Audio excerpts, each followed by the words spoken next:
നമസ്കാരം. കോഴിക്കോട് ജില്ലാ പഞ്ചായത്തിന്റെ പി ടോക്കിലേക്ക് സ്വാഗതം. പ്രധാന വാർത്തകൾ. കോഴിക്കോട് ജില്ലാ പഞ്ചായത്ത് ലഹരിമുക്ത കോഴിക്കോട് 2 മില്യൺ പ്ലഡ്ജ് യോഗം ജില്ലാ പഞ്ചായത്ത് ഹാളിൽ പ്രസിഡന്റ് ഷീജ ശശി ഉദ്ഘാടനം ചെയ്തു.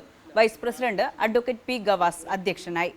2 million pledge report advocate P Gavas അവതരിപ്പിച്ചു. 2 മില്യൺ പ്ലഡ്ജ് കോർഡിനേറ്റർമാർക്കുള്ള സർട്ടിഫിക്കറ്റുകളും ചടങ്ങിൽ വിതരണം ചെയ്തു.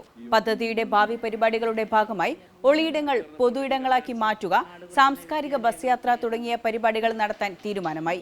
സ്ഥിരം സമിതി ചെയർപേഴ്സൺ നിഷ പുത്തൻപുരയിൽ, മെമ്പർമാരായ Rajeevan Perumanpura, Ambika Mangalath, city police assistant commissioner Umesh Babu, സാമൂഹ്യനീതി officer Anju, joint registrar Sheeja എന്നിവർ സംസാരിച്ചു.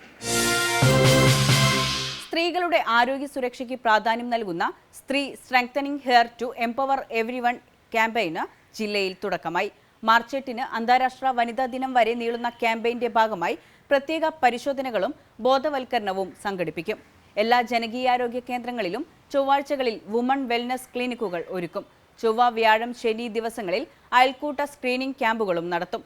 സ്വകാര്യത ഉറപ്പുവരുത്താൻ സൗകര്യമുള്ളതും എല്ലാവർക്കും എളുപ്പം എത്താൻ കഴിയുന്നതുമായ ഇടം കണ്ടെത്തിയാണ് അയൽക്കൂട്ട സ്ക്രീനിംഗ് നടത്തുക. പൊതുവായ ശാരീരിക പരിശോധന, ബോഡി മാസ് ഇൻഡെക്സ്, രക്തസമ്മർദ്ദം, കുട്ടികളുടെ പ്രതിരോധ കുത്തിവെപ്പ്, ഹീമോഗ്ലോബിൻ പരിശോധന, വദന സ്തനാർബുദ സ്ക്രീനിംഗ്, ആർത്തവ പ്രശ്നങ്ങൾ തുടങ്ങിയവയ്ക്കാണ് അയൽക്കൂട്ട സ്ക്രീനിംഗ് മുൻഗണന നൽകുക.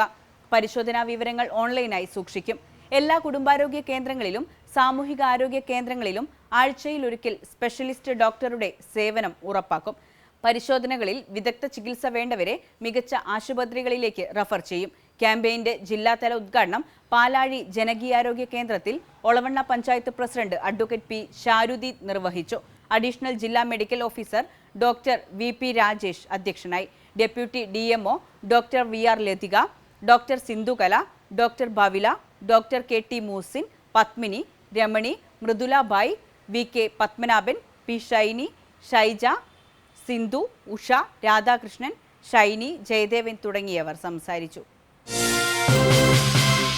വന്യജീവി സംഘർഷങ്ങൾ കാരണം പ്രയാസം അനുഭവിക്കുന്ന ഹോട്ട്സ്പോട്ടുകളിൽ വനം വകുപ്പിന്റെ നേതൃത്വത്തിൽ നടത്തുന്ന മനുഷ്യ വന്യജീവി സംഘർഷ ലഘൂകരണ തീവ്ര യജ്ഞ പരിപാടിക്ക് ജില്ലയിൽ തുടക്കമായി.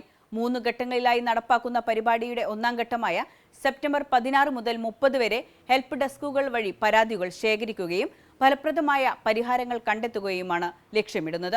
വനത്തോട് ചേർന്ന പ്രദേശങ്ങളിൽ വന്യജീവികളുടെ സാന്നിധ്യത്തെ തുടർന്നുള്ള സംഘർഷം, വിളനഷ്ടം, ജീവഹാനി, വനം വകുപ്പുമായി ബന്ധപ്പെട്ട ഭൂമി തർക്കങ്ങൾ, ഗതാഗത പ്രശ്നങ്ങൾ, മരംമുറി എന്നിവയ്ക്കെല്ലാം പരിഹാരം കാണാനാണ് പദ്ധതി നടപ്പാക്കുന്നത്. കൂടരഞ്ഞി ഗ്രാമപഞ്ചായത്തിൽ ആരംഭിച്ച help desk president Adarsh Joseph ഉദ്ഘാടനം ചെയ്തു. റോസിലി ജോസ്, ബാബു മൂട്ടോളി, ബോബി ഷിബു, പ്രേം ഷമീർ, P സുബീർ എന്നിവർ പങ്കെടുത്തു. കോടഞ്ചേരി ഗ്രാമപഞ്ചായത്തിൽ ആരംഭിച്ച ഹെൽപ്പ് ഡെസ്കിൽ പരാതി നിക്ഷേപിച്ച് പ്രസിഡന്റ് അലക്സ് തോമസ് ചെമ്പകശ്ശേരി ഉദ്ഘാടനം നിർവഹിച്ചു. ബ്ലോക്ക് പഞ്ചായത്ത് അംഗം റോയി കുന്നപ്പള്ളി, ജമീല അസീസ്, അജീഷ്, K സീനത്ത്, ചിന്ന അശോകൻ, ഏലിയമ്മ കണ്ടത്തിൽ, ലൂയിസ് ജോസഫ് തുടങ്ങിയവർ പങ്കെടുത്തു. മണിയൂർ പഞ്ചായത്തിലെ പാലയാട് തുരുത്തിലുള്ളവരുടെ പാലത്തിനായുള്ള വർഷങ്ങൾ നീണ്ട കാത്തിരിപ്പിന് വിരാമമാകുന്നു. പ്രവൃത്തി പൂർത്തിയായ പാലം ഉടൻ തന്നെ തുറന്നു കൊടുക്കാനാകുമെന്ന് MLA. സ്കൂൾ വിദ്യാർത്ഥികൾ ഉൾപ്പെടെയുള്ളവരുടെ ഏറെക്കാലത്തെ ദുരിതയാത്രയ്ക്കാണ് പരിഹാരമാകുന്നത്. ഫിഷറീസ് വകുപ്പ് തീരദേശ പുനരുദ്ധാരണ പദ്ധതിയിൽ ഉൾപ്പെടുത്തിയാണ് പാലം നിർമ്മിച്ചത്. പാലത്തിനൊപ്പം റോഡിന്റെ ഇരുവശങ്ങളിലുമുള്ള സുരക്ഷാ ഭിത്തിയും ഇന്റർലോക്ക് കോൺക്രീറ്റ് ഉൾപ്പെടെയുള്ള ബാക്കി പ്രവൃത്തികളും ഈ മാസം പൂർത്തീകരിക്കുമെന്ന് KP കുഞ്ഞമ്മദ് കുട്ടി MLA പറഞ്ഞു. തുരുത്തിൽ എത്താനും പുറത്തേക്ക് പോകാനും വർഷങ്ങളായി മരപ്പാലത്തിലൂടെ യാത്ര ചെയ്യുന്ന നിരവധി കുടുംബങ്ങൾക്കാണ് പുതിയ പാലം ആശ്വാസമാകുക. 4 ചക്ര വാഹനങ്ങൾ ഉൾപ്പെടെ ഇനി വീടുകളിലെത്തും. വെള്ളത്താൽ ചുറ്റപ്പെട്ട തുരുത്തിലെ ടൂറിസം സാധ്യതയും പാലം വരുന്നതോടെ വർദ്ധിക്കും. മത്സ്യബന്ധന മേഖലയിലെ സുസ്ഥിരത ഉറപ്പാക്കാൻ സംസ്ഥാന സർക്കാർ സംഘടിപ്പിക്കുന്ന blue tides Kerala European union കോൺക്ലേവിന്റെ പ്രചാരണാർത്ഥം സ്പോർട്സ് കേരള ഫൗണ്ടേഷനും ഫിഷറീസ് വകുപ്പും ചേർന്ന് മിനി മാരത്തോൺ സംഘടിപ്പിച്ചു. കോതി പാലത്തിന് സമീപത്തു നിന്ന് ആരംഭിച്ച് പുതിയാപ്പ ബസ് സ്റ്റാൻഡ് വരെ തീരദേശ റോഡിലൂടെ 10 കിലോമീറ്റർ ദൂരമാണ് മാരത്തോൺ നടന്നത്. Fisheries joint director BK Sudheer Kishan flag off ചെയ്തു. മത്സ്യഫെഡ് ഡയറക്ടർ ബോർഡ് അംഗവും പുതിയാപ്പ വാർഡ് കൗൺസിലറുമായ മോഹൻദാസ്, അത്ലറ്റിക് ഫെഡറേഷൻ അംഗം മാത്യു, ജോസഫ്, K ശ്രീജേഷ് തുടങ്ങിയവർ സംസാരിച്ചു. കേരളത്തിന്റെ സമുദ്ര തീരദേശ സാധ്യതകളെ യൂറോപ്യൻ യൂണിയന്റെ വൈദഗ്ധ്യവുമായി സംയോജിപ്പിച്ച് സാമ്പത്തിക വളർച്ച, പാരിസ്ഥിതിക സംരക്ഷണം, പ്രതിരോധശേഷി, സാമൂഹിക തുല്യത എന്നിവയിൽ മാതൃക സൃഷ്ടിക്കാനാണ് കേരള യൂറോപ്യൻ യൂണിയൻ കോൺക്ലേവ് ലക്ഷ്യമിടുന്നത്.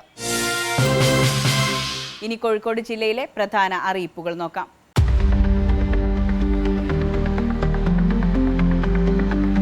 രാമനാട്ടുകര വൈദ്യരങ്ങാടിയിലെ ആലുങ്ങൽ കിഴക്കേ പട്ടായിക്കൽ റോഡ് നവീകരണം നടത്തുന്നതിനാൽ സെപ്റ്റംബർ 17 മുതൽ പ്രവൃത്തി അവസാനിക്കുന്നതുവരെ ഭാഗികമായി ഗതാഗതം നിരോധിച്ചതായി എക്സിക്യൂട്ടീവ് എഞ്ചിനീയർ അറിയിച്ചു.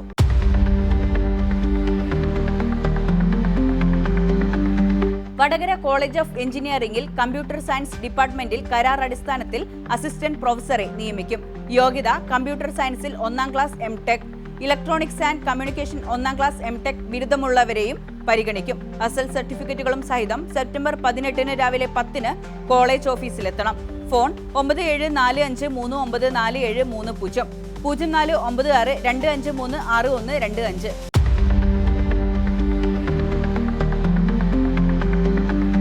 കെൽട്രോൺ നടത്തുന്ന മാധ്യമ കോഴ്സുകളിലേക്ക് അപേക്ഷ ക്ഷണിച്ചു. PG diploma in advanced journalism and media strategies, post diploma in advanced journalism and media strategies, diploma in advanced journalism and media strategies എന്നീ കോഴ്സുകളിലാണ് പ്രവേശനം.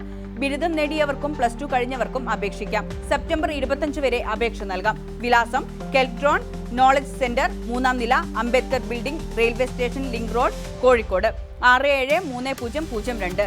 ഫോൺ 9544958182.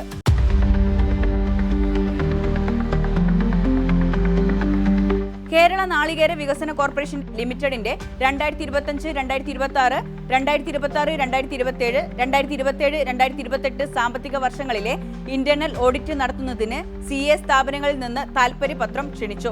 സെപ്റ്റംബർ 27 വൈകിട്ട് 3-നകം കോഴിക്കോട് എലത്തൂരിലെ ഓഫീസിൽ സമർപ്പിക്കണം.